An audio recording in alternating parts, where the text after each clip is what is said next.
In this video, we're going to set up the email sending tool. I'm going to show you everything you need to know in order to operate it. So we're going to use Instantly here. I've tried a couple of different ones, but Instantly is by far the best in my opinion. I've used it for now like half a year or I think a year even.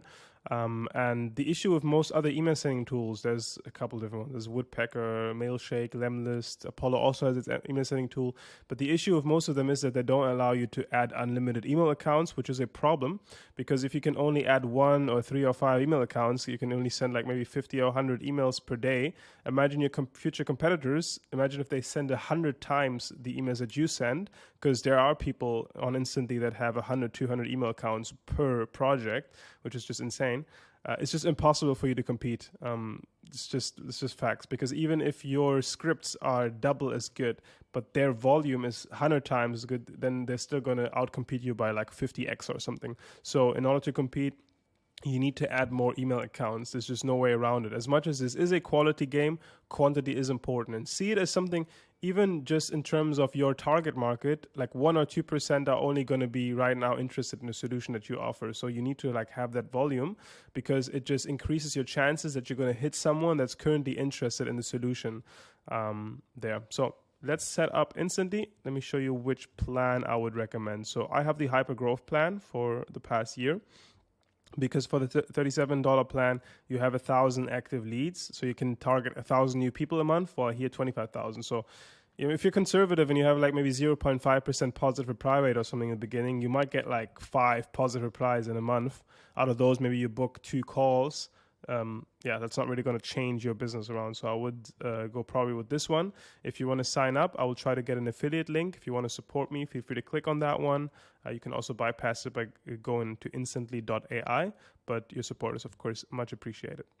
Let's dive into Instantly and how to use it. So the first section that you have here is you have the email accounts. And here are all the email accounts that I basically have. And here are for some of my clients, for example. What you see here is the warm-up signal. So let me explain to you what the warm-up is.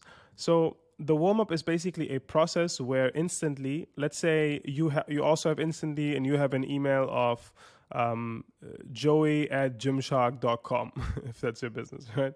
So then Instantly what it would do is it would send emails between Emma@AutomatedX and your email, joey@gymshark.com. It would send email between each other, and if they land in the spam folder, it would put it automatically into the main inbox.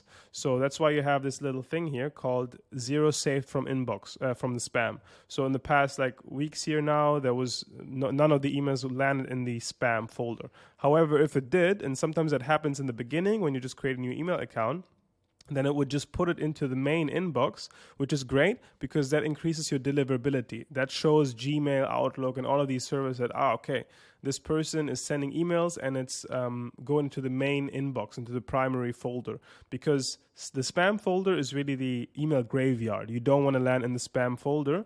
And why did this all happen, or why is this necessary? Well, it's because over the last 10, 20 years, however long email is out, there were obviously lots of like scammers and people that basically misuse the system. That's why Google and all of them had to basically develop systems in order to facilitate a safe environment, and that's why they're tracking how many emails land in your main inbox, how many people mark it as spam, and so on. So that's why the warm-up kind of functionality helps you with getting your emails into the main inbox, and that is the big difference also between the old solution where you would just send out a newsletter blast and it would just all land in the promotions tab or something.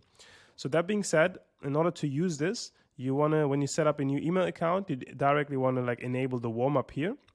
And then you want to wait at least 2 weeks before you send emails, like 10 to 14 days. And you just let Instantly do its thing. And as you see what it does, it sends more and more warm-up emails every day. And then after 2 weeks, the email account is ready to send emails. And then I would send 20 to 30 emails per day, which you can all set here, by the way. So here you see the daily campaign limit. Everything else, I just keep it as it is. And then here you have the warm-up. I would not touch any of it, but yeah, like it increases every day by 1 and so on. And they even have this. Sometimes I enable it, sometimes I don't. So basically with all of these things, you don't really need to do anything here, to be honest. Just maybe the daily campaign limit. I would send a maximum of like 40 emails max per day.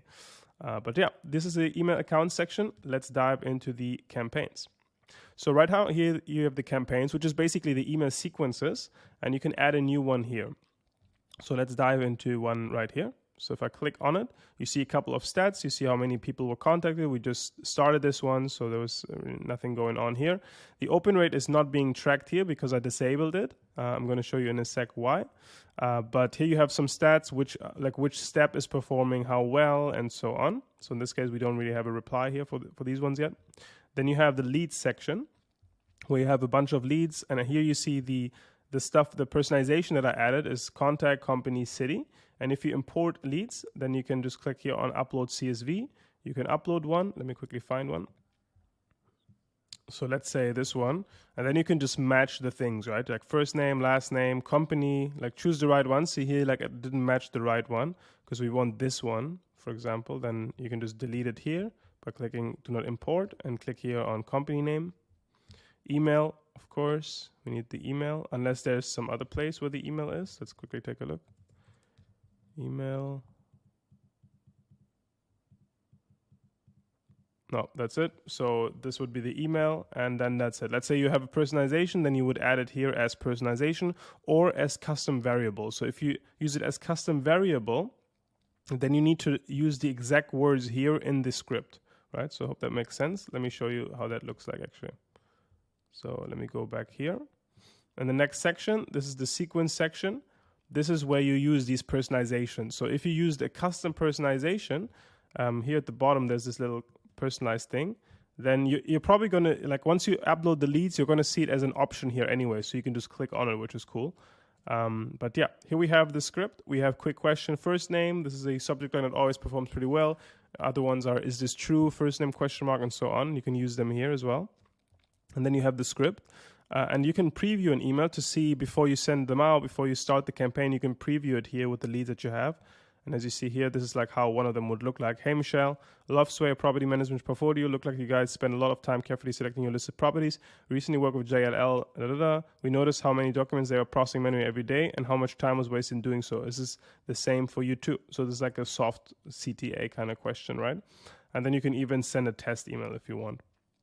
And then after 3 days, we have the second sequence. Are you the right person to talk to about my last email? And then we have a third one, and so on, right? In this case, we only have 3 emails. Next step would be the schedule. And usually we just do here, if it's the US, sometimes do Eastern US. You could also do West Coast kind of time. And we usually try to do these ones, like mornings till like afternoon.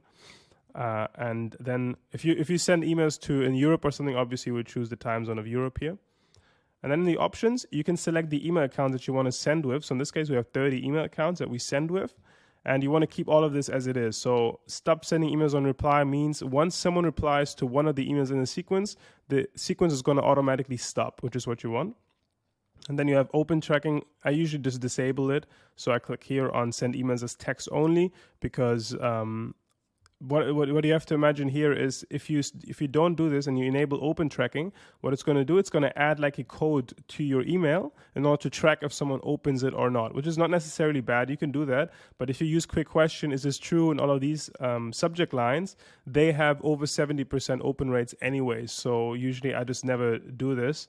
Because I did it a million times and I know that the open rates were always 60-70%. So might as well keep the delivery optimized with this button because I don't need to track the open rates. And then the daily limit. So if you want to have a couple of campaigns, then you can set it whatever you want to. So let's say you have 30 email accounts or something, and then you send 20 emails per email account. That will be 600 emails that you can send per day. So if you have 3 campaigns, I would set it at 200, right? If you have 2 campaigns, I would send it at 300. So that you actually max out the emails that you can send per email account. Hope that makes sense. And if you have just 1 campaign, then you can technically send it to 600, right? And then here you can launch the campaign if it's not launched, or save and edit it here. Then you have the analytics where you can track the stats. So here you have a couple of stats of us for sending hundreds of thousands of emails. The open rate is not accurate because we have lots of campaigns like you saw right now where the open tracking is disabled. So it basically reduces the number a lot. I'm assuming it's going to be something between 60 to 70%. You have reply rates and you have opportunity rates. This I'm going to talk to you in a second, because this is also not all tracked, because it's only tracked if you mark it in the Unibox, which is something that we didn't always do. Okay, let's go into the Unibox. The Unibox is where you can reply to emails. And let's get into that. So you have a couple of tabs here. You can select by campaign. You can filter by campaign and everything, which is cool. And here you're going to get new emails in. And once someone is interesting, let's say this one, for example, how much do you charge per meeting and how do you judge the quality of the meeting? Then it's one thing to book meetings and another to book quality, right? So in this case, you would tag it as interested, for example. That would be the first thing. Because then it's going to be tracked in the campaign, which is something that we didn't always do, but I would recommend you to always do it. And then you can reply right here to the email, and then you can write something, right? You can say, hey, Michael, we da-da-da-da-da-da, right? And look at the video for the reply management in order to know what you're going to say.